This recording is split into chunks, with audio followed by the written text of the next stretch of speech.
প্রবাসীদের দেশে বিনিয়োগের আহ্বান জানিয়েছেন পররাষ্ট্রমন্ত্রী ডক্টর এ.কে আব্দুল মোমেন। লন্ডনে যুক্তরাজ্য প্রবাসী বাংলাদেশি ব্যবসায়ী নেতাদের সঙ্গে আলোচনায় এ কথা বলেন তিনি।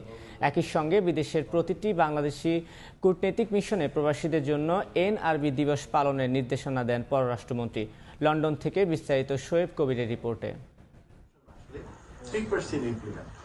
দেশের উন্নয়ন অগ্রযাত্রা এগিয়ে নিতে তৎপর সরকার আর প্রবাসীদের অবদানের স্বীকৃতি দিতে 30 ডিসেম্বর এনআরবি ডে ঘোষণা করেছে, যা বিদেশের প্রতিটি বাংলাদেশি কূটনৈতিক মিশনে পালনের নির্দেশনা দেওয়া হয়েছে। লন্ডনের তাজ হোটেলে স্থানীয় সময় মঙ্গলবার ব্রিটিশ বাংলাদেশ চেম্বার অব কমার্সের নেতাদের সঙ্গে আলোচনায় এই কথা বলেন পররাষ্ট্রমন্ত্রী। এ সময় প্রবাসীদের দেশে বিনিয়োগের আহ্বান জানান তিনি।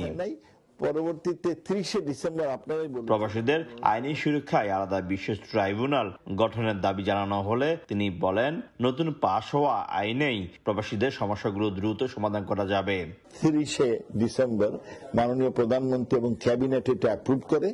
এখন এটা দায়িত্ব দেওয়া হয়েছে প্রত্যেক বছর আমাদের প্রত্যেক মিশনে এই আপনাদের নিয়ে, প্রবাসীদের নিয়ে এই এনআরবি ডেটা করবে।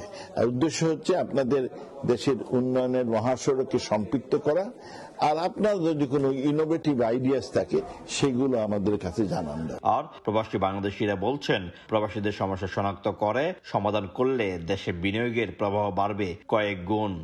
প্রবাসীদের যে আগের যে অসুবিধাগুলো ছিল, দিন দিন সরকার এটাকে ইজ অফ ডুইং বিজনেসের মাধ্যমে এটাকে স্মুথ করছে, এবং আমরা আশা করব যে অবস্টিকেলগুলো আছে ইজ অফ ডুইং বিজনেসে বাংলাদেশে, বিশেষ করে প্রবাসীদের জন্য, এটার জন্য সরকার আরো একটু নজর রাখে। এই বছর লন্ডন ও সিলেটে এনআরবি ডে পালনে সিলেট সিটি কর্পোরেশন যৌথভাবে কাজ করতে আগ্রহী বলে জানান সিটি মেয়র আনোয়ারুজ্জামান চৌধুরী।